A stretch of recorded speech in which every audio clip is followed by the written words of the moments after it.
हाँ, तो देखें क्वेश्चन नंबर 4 लिखा हुआ है संलग्न विद्युत परिपथ में प्रतिरोधक R1 बराबर R2 बराबर R3 व दिया गया है 30 ओम। फिर लिखा है 4 ओम बराबर दिया गया है, यानी कि 4 बराबर दिया गया, चौथा दिया गया 10 ओम और दिया गया R5 बराबर R6 बराबर 40 ओम दिया गया। प्रयुक्त बैटरी 16 वोल्ट व शून्य आंतरिक प्रतिरोध वाली है। लिखा है प्रतिरोधक R1 R2 R3 व R4 R5 व R6 में बहने वाली विद्युत धाराएं क्रमशः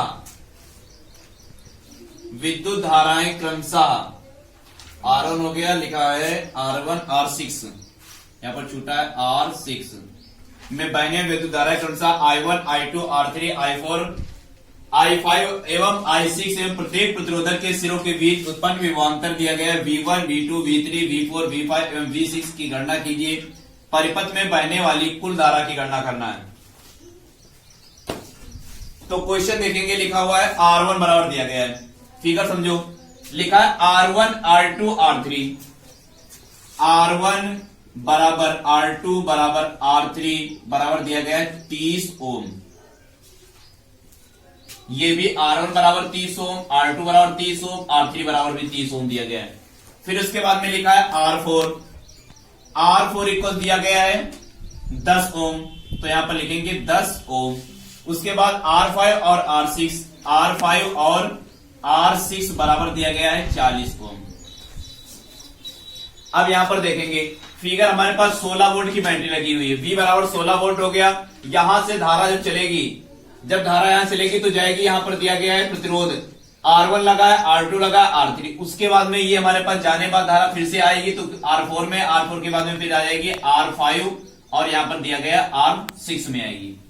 तो अब तुम्हें लग रहा होगा कि यहां पर जब धारा चल रही तो 3 भागों में बढ़ रही है। 3 भागों मतलब अगर 16 वोल्ट की बैटरी लगी हुई है, जो भी धारा यहां पर जा रही है तो जाएगी तीनों में समान। तो R1 R2 और R3 किस क्रम में हो जाएंगे? समांतर क्रम में। किस क्रम में होंगे? समांतर क्रम में। तो अब इसके बाद जब धारा जाएगी, जैसे 16 वोल्ट बैटरी लगी, धारा जो भी गई, जितने एम्पीयर की धारा गई, जाने के बाद में 3 भागों में बैठी, 3 भाग बैठने मतलब क्या हो जाएगा? समांतर क्रम। और समांतर क्रम में आ जाएगी, उसके बाद फिर से 31 होगी तो जाएगी किसमें? R4 में। तब ये और ये किस क्रम में हो जाएगा? श्रेणी क्रम में। उसके बाद धारा फिर आएगी तो ये किस क्रम में हो जाएगा? समांतर। अब तुम देख लेना, यहाँ पर प्रतिरोध हमारे 2 लगे, R5 और R6। अब ये ना समझना कि ये हमारे पास इसमें लगा, इसमें क्योंकि प्रतिरोधक जब लगा नहीं होगा तो धारा उसमें बहेगी नहीं, जिसमें प्रतिरोधक लगे उसी में धारा जाएगी। तो ये किस क्रम में हो जाएंगे? समांतर क्रम में। तो हम सीधे लगाएंगे, क्या हो जाएगा? लिखेंगे R1 और कामा R2 व R3 समांतर क्रम में है। अब जो समांतर क्रम में हो गए तो समांतर क्रम का फॉर्मूला क्या था? 1/R बराबर 1/R1 plus 1/R2 plus 1/R3। R1 बराबर R2 बराबर R3 बराबर कितना दिया गया? 30। मतलब R1 बराबर 30 होगा, R2 बराबर 30 होगा, R3 बराबर कितना होगा? 30। तो यहां पर लिखेंगे 1/R बराबर 1/30 प्लस 1/30 प्लस 1/30। अब जब हो जाएगा 1/R बराबर, तो एलसीएम कितना मिल जाएगा? 30। 1 प्लस 1 प्लस 1 2 और 1 3। तो यहां पर हो जाएगा 1/R बराबर 3/30। 3 एकम 3, 3 एकम 3 0। तो पलट देंगे, R बराबर आ जाएगा 10 ओम। R बराबर कितना आ जाएगा? 10 ओम। अब यहां पर फिगर देखेंगे। अब हमारा फिगर कुछ इस टाइप में बनेगा जाकर के। ये बैटरी लग गई, 16 वोल्ट की बैटरी लगी हुई। अब यहां पर जाएगा, जब ये प्रतिरोध तीनों एक मिल जाएंगे तो हमारा प्रतिरोध क्या बन जाएगा? इस तरीके से आ जाएगा। इसका कितना हो जाएगा? 10 ओम। यहां जाने के बाद ये हमारे पर लगा हुआ है, कितना है? R4 लगा हुआ है। उसके बाद में यहां पर जाएंगे तो ये 2 भागों में डिवाइडेशन है। ये प्रतिरोध हो गया और ये प्रतिरोध हमारा हो गया, ये इस तरीके से। ये R5 हो गया और ये कितना हो गया? R6। अब ये और ये हमारे किस क्रम में है? श्रेणी क्रम में। लेकिन हमें श्रेणी क्रम फार्मूला भी नहीं लगाएंगे, कौन सा? क्योंकि R5 और R6 किस क्रम में दिए गए? समांतर क्रम में। तो हम लगाएंगे यहां पर R5 और R6 समांतर क्रम में है, समांतर क्रम में है। तो R5 कितना दिया? 1/, समांतर क्रम में, तो 1/R बराबर कितना हो जाएगा? या इसको ऐसा कर लें, यहां पर R1 कर लें और ये हमारा हो जाएगा, नहीं ऐसे रखो, ऐसे रखो, 1/r बराबर कितना हो जाएगा 1/r1, दो प्रतिरोध लगे तो 1/r1 और 1 कितना हो जाएगा। अब R1 ना लिखो, यहां पर लिख लेते हैं R5 और R6। तो यहां पर भी थोड़ा सा R1 R2 तो सही दिया गया, R5 और R6 वैल्यू रखो 1/, और इसको भी थोड़ा सही कर ले, इसको कर लेते हैं A, सब में A लगा दो, ये A हो गया। अब इसको क्या मान लेंगे B, तो हो जाएगा 1/RB बराबर हो जाएगा 1/R5 और R6 किस क्रम में दिए थे, समांतर क्रम में, उनका मान कितना दिया गया 40, तो 1/40 प्लस 1/40। तो अब क्या करें, एक और दो कितने, एक एक कितने हो जाएंगे 2, तो 1/RB, क्योंकि नीचे हर हमारे बराबर तो से मिल जाएगा 40, तो 1 + 1 इक्वल कितना हो जाएगा 2 हो जाएगा। तो 1RB बराबर हो जाएगा 2/40, 2 × 1 = 2, 2 × 2 = 4, अर्थात RB बराबर कितना आ जाएगा 20 ओम। अब यहां पर फिगर इसी में सही कर लेते हैं, जब ये बदले हट जाएगा यहां से तो कुछ इस क्रम में हो जाएगा। अब एक प्रतिरोध लगेगा, तो एक प्रतिरोध मान कितना निकल के आया है 20 ओम, तो यहां पर लिख देंगे 20 ओम, और इसका ऑलरेडी दिया गया है 10 ओम R4 का। तो अब ये क्या हो जाएगा, एक और ये हमने मान लिया है RA, ये हमारा हो गया R4 और ये हो गया RB। तो अब RA, R4 और R4 और RB किस क्रम में हमारे हो जाएंगे, श्रेणी क्रम में। तो हम यहां पर लिखेंगे RA, R4 और RB किस क्रम में हो जाएंगे, श्रेणी क्रम में होंगे। तो जब श्रेणी क्रम में होंगे तो यहां पर फॉर्मूला लगेगा R बराबर R1 plus R4 plus R, यहां पर A कर लो, RB हो जाएगा। R बराबर निकालेंगे तो यहां पर क्या आ जाएगा, RA का मान कितना दिया गया है 10 ओम हो गया, R4 का मान कितना दिया गया है 10 ओम, प्लस RB का मान कितना दिया गया है 20 ओम। तो 10 और 10 कितने होंगे 20, 20 20 कितने होंगे 40, तो R बराबर कितना आ जाएगा 40 ओम।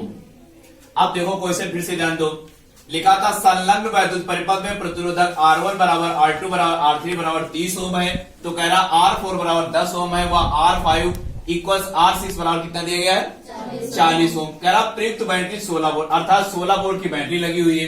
कह रहा वह शून्य आंतरिक प्रतिरोधक कितना है, शून्य है। तो कह रहा प्रत्येक प्रतिरोधक R1 R2 R3 R4 R5 R6 में बहने वाली वैद्युत धाराएं क्रमशः I1 I2 I3 I4 I5 I6 एवं प्रत्येक प्रतिरोधक के सिरों के बीच उत्पन्न विभवांतर V1 V2 V3 V4 V5 एवं V6 की गणना करनी। कह रहा परिपथ में बहने वाली कुल धारा की गणना करनी। तो ये हमारे पास निकला है, प्रतिरोधक निकला है। अब हमें निकालना इसमें क्या है, पहले तो निकालेंगे धारा, क्योंकि वोल्ट V बराबर दिया गया है, R और पता चल गया, तो पहले हमें पता करना है धारा। और क्वेश्चन में कह रहा है I1 I2 I3 और I4 में प्रत्येक प्रतिरोधक के सिरों के बीच उत्पन्न विभवांतर ज्ञात करना है।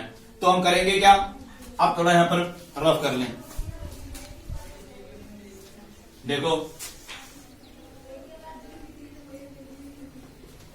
अब उसके बाद निकालेंगे हम धारा। तो धारा के लिए क्या दिया गया, V बराबर कितना दिया गया 16 वोल्ट, कितना दिया गया है 16 वोल्ट, और R हमारा कुल निकल कितना है प्रतिरोध, R बराबर कितना निकला 40 ओम। जब 40 ओम निकल आया तो यहां पर I बराबर लगा देंगे क्वेश्चन मार्क, लगाएंगे ओम के नियम से। क्या लिखेंगे, ओम के नियम से।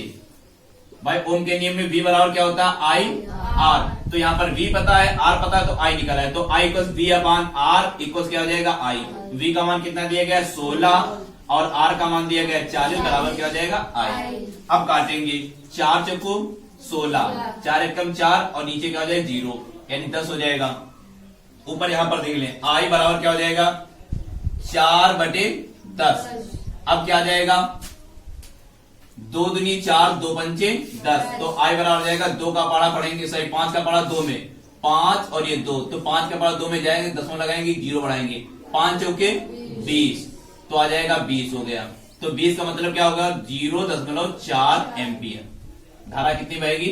अब 0.4 एम्पियर, अब इसमें यहां से धारा बैटरी से गई तो 4 एम्पियर, यानी 0.4 एम्पियर इसमें, 0.4 एम्पियर इसमें, 0.4 एम्पियर इसमें। उसके बाद एकत्रित होगी, एकत्रित होने के बाद में फिर कहां जाएगी, या ऐसे समझ ले कुल हमारे पास धारा कितनी हो गई 4 एम्पियर, कुल धारा कितनी हो गई हमारे पास 0.4 एम्पियर। अब हमें निकालना है I1 I2 I3। तो जब I1 I2 I3 निकालना है तो हम क्या करें, इसमें देखेंगे I1 I2 हमें प्रतिरोध कितने लगे 3, तो टोटल से अगर हम टोटल को 3 से डिवाइड कर दे तो हमारे I1 I2 I3 निकल आएगा। भाई जैसे दिया गया है यहां पर देखो, जैसे लिखा कोई वस्तु में 5 लोग बांटनी है, 3 लोग बांटनी है, जैसे दिया गया 30 दिया गया है। अब 30 दिया गया, अगर 3 लोग बांटना है तो 30 का मतलब क्या होगा, जितना कुल दिया गया था कुल को क्या करेंगे 3 से भाग दे देंगे। भाई जितने लोग होते तो भाग दिया जाएगा, अगर 10 लोग होते तो 10 से भाग दिया जाता, अगर 8 लोग है तो 8 से भाग दिया जाता। यहाँ पर कितने लोग लगे हुए हैं, धारा हमारी 0.4 एम्पियर की बह रही, यहां पर पहुंची 0.4 एम्पियर यहां पर। अब यहां से 3 भागों में जाएगी, तो 3 भागों में जाने मतलब होगा 0.4 को इससे भाग देंगे 3 से भाग देंगे, जो मान आएगा तो सब में समान धारा पहुंच जाएगी। उसके बाद में फिर हमारे पास यहाँ पर कितनी आएगी, टोटल एम्पियर कितनी 0.4 की होगी, इसमें भी 0.4 तो आएगी। जब 0.4 इसमें भाई पहले अलग लोगे 31 और फिर से 0.4 होगी नहीं होगी, आने पास किसमें आएगी 4 ओम में, 4 ओम यानी कि 4 R4 में, R4 का निकाल लेंगे। उसके बाद फिर किसमें धारा आएगी R5 और R6। यहाँ पर कितने भाग है, यहाँ पर 2, तो यहाँ पर 0.4 से भाग दिया जाएगा, 2 से दिया जाएगा। बस यही I1 I2 में निकालना है। चलो अब देखो आगे,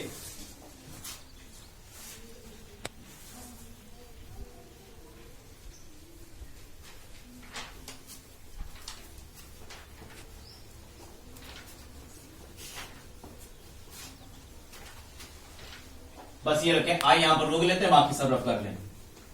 आ जाओ अब, तो कुल धारा कितनी हो गई, कुल धारा I बराबर 0.4 एम्पियर। अब हमें निकालना है I1 I2 और R3, तो लिखेंगे क्या, R1 प्रतिरोध के लिए, प्रतिरोध के लिए I1 बराबर, तो I1 बराबर कुल धारा क्या लिखी जाएगी, कुल धारा बटे में क्या जाएगा कुल प्रतिरोध, कुल प्रतिरोध में क्या जाएगा हमारा I1 निकालना है, तो I1 बराबर क्या जाएगा, कुल धारा कितनी 0.4, तो कुल प्रतिरोध में क्या निकाला जाए, प्रतिरोध R1 का मान निकालो यहाँ पर।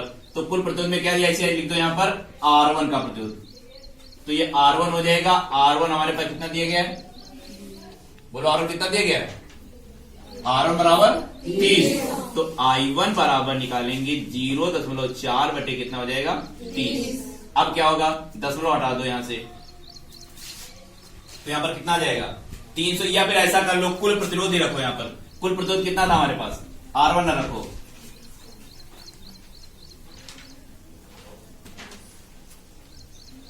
जीरो 0.4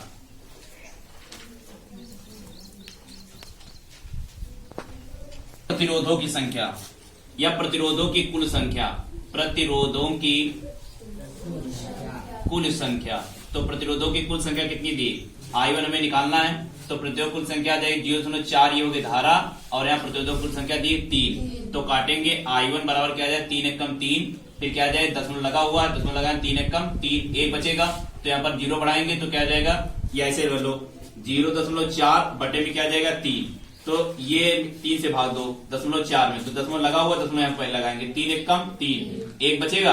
अब यहाँ पर क्या करेंगे 0 दशमलव लगाओ, 0 बढ़ जाएगा, 3 त्रिकु 9, फिर 1 बचेगा, फिर से 3 त्रिकु 9 आएगा, अर्थात क्या आ जाएगा 0.13 एम्पियर।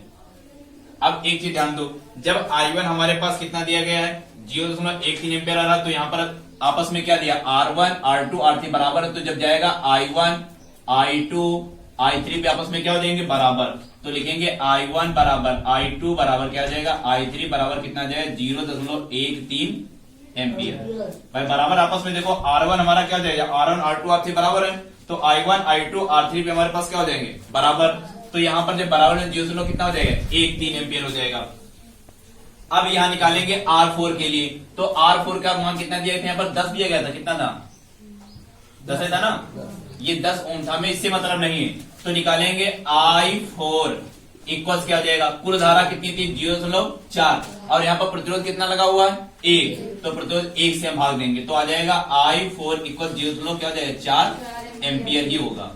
अब उसके बाद में I5 लिखा है, कहा गया R5 और R6 क्या दिए गए बराबर दिए गए, तो हम लिखेंगे क्या, जब दोनों बराबर तो किसी एक का निकाल लो, I5 बराबर I6 बराबर क्या हो जाएगा कुल धारा 4 और बटे में क्या हमारे पास आ जाए, कितने संख्या कितनी प्रतिरोधों की, 2, तो 2 से भाग दिए, 2 एक कम 2, 10 लगाएंगे, 2 दूनी 4, तो I5 इक्वल्स I6 बराबर क्या आ जाए 0.2 एम्पियर। अब इतना काम हो गया। अब इसके बाद में क्वेश्चन आ गया और भी कह रहा था हमें क्या ज्ञात करना, विभवांतर ज्ञात करना। I6 में प्रत्येक प्रतिरोधक के सिरों के बीच उत्पन्न विभवांतर V1, V2, V3, V4, V5 या V6 की गणना करनी है। कह रहा परिवर्तन मायने कुल धारा, तो कुल धारा तो हमें निकला है जीरो कितना था 4। अब यहाँ पर हमें सिर्फ निकालना है V1 निकालना है, तो V1 निकालने के लिए ओम के नियम से लगाएंगे। ओम का नियम होता है V बराबर I R। अब यहाँ पर हमारे पास क्या V1 लिखेंगे, यहाँ पर क्या हो जाएगा R1 I1 हो जाएगा, ये क्या हो जाएगा R1, तो लिखेंगे V1 बराबर निकालना है V1, तो V1 बराबर हो जाएगा I1 R1, तो मान रखेंगे V1 बराबर I1 का मान कितना है, I1 कितना निकला 0.13 गुणे R1 का मान कितना दिया गया है 30, कितना दिया गया है 30, तो यहाँ पर V1 बराबर निकालेंगे, गुणा करो 30 और 13 की गुणा करेंगे तो कितना आएगा 10 हटाते यहाँ पर 0 बढ़ जाएगा, एक के बाद में 2 0, 1 0 खत्म, तो कितना है 13 26 39, 39 बटे कितना आ जाएगा 10, 1 0 काटेंगे 3 दशमलव कितना आ जाएगा 9, V1 बराबर 3.9 आ जाएगा वोल्ट। नया आसन में भाई फिर से देखो, हमें क्या करना है, I1 पता हो गया है, R1 पता हो गया है। जब I1 और R1 पता है और I1 I2 R3 बराबर है, R हमारा अकेला है, फिर उसके बाद में R5 और R6 क्या आ जाएगा हमारे पास बराबर है, तो हम I1 का मान निकाल रहे हैं। यहाँ पर I1 दिया गया है और R1 दिया गया है, R1 30 है, R2 भी 30 है, R3 भी 30 है, R4 10 है, R5 कितना दिया गया भैया, इसमें R5 कितना दिया 40 दिया गया, R6 भी कितना दिया गया 40, तो हम यहाँ पर लगाएंगे जब I हमारे निकाला I1 I2 I3 आपस में क्या है बराबर, तो चाहे एक का निकाल लो, I1 का निकाल लो या I2 का निकाल लो या I3 का, तीनों का अलग निकाल ले तब भी हमारे पास क्या आएगा 0.13 तो आएगा। जब 0.13 आएगा तो सीधे एक का निकाल लेंगे, जब आपस में तीनों बराबर है तो धारा भी आपस में क्या हो जाएंगी बराबर, जब प्रतिरोध बराबर तो धारा भी क्या हो जाएंगी बराबर। I1 बराबर I2 बराबर, तो यहाँ पर मान रखा है 0.13 एम्पियर। I4 का निकाला गया तो क्या आ जाएगा, I4 जब एक ही प्रतिरोध लगा हुआ है तो वहां पर क्या आ जाएगी 0.4 एम्पियर की धारा बहेगी। भाई इससे निकलेगी तो 4 एम्पियर धारा तो निकल के जा रही। जब दूसरा कुछ होता है तो उसमें कंबाइंड होता है, जब एक ही दिया गया तो प्रतिरोध एक से निकल आएगी धारा। I5 I6 आपस में बराबर दिए गए तो इसमें निकाले दो प्रतिरोध दिए गए, तो जो कुल धारा बटे क्या जाए प्रतिरोधों की कुल संख्या, तो बटे 2 से भाग देंगे तो निकल आएगा 0.2। अब देखो यहाँ पर जब I1 बराबर I1 दिया गया, R1 हमें दिया गया है, प्रतिरोध सभी तो दिए गए, अब सभी का अलग निकाले। अब जब यहाँ पर अलग निकालने आवश्यकता नहीं, जब जो V1 का मान निकलेगा वही हमारा किसका निकलेगा, V2 का मान निकलेगा वही हमारा क्या निकलेगा V3। जब I1 I2 I3 बराबर है तो V1 V2 V3 भी हमारे पास में क्या होंगे बराबर है, तो सीधे हम लिख देंगे V1 इक्वल्स V2 इक्वल्स क्या आ जाएगा V3 बराबर कितना है 3.9 वोल्ट। अब इसके बाद में क्या जाएगा, अब निकालना क्या हमें R4, तो यहाँ पर R4 निकालेंगे।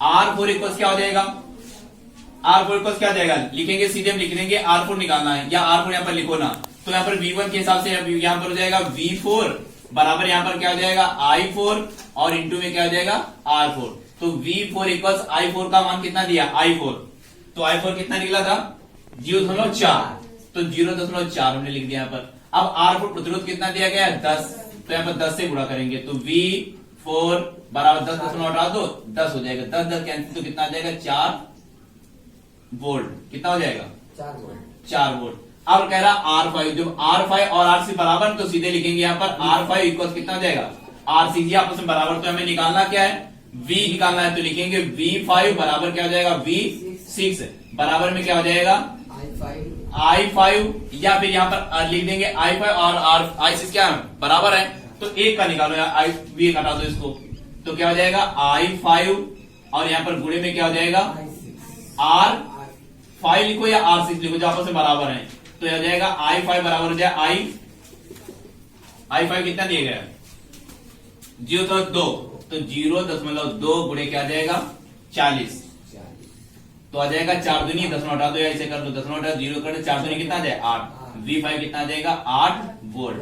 अब आप ध्यान दो, जब V5 हमारे निकला है, जब आपस में R6 R5 बराबर है, तो यहाँ पर लिख सकते हैं V5 बराबर V6 बराबर कितना जाए 8 वोल्ट।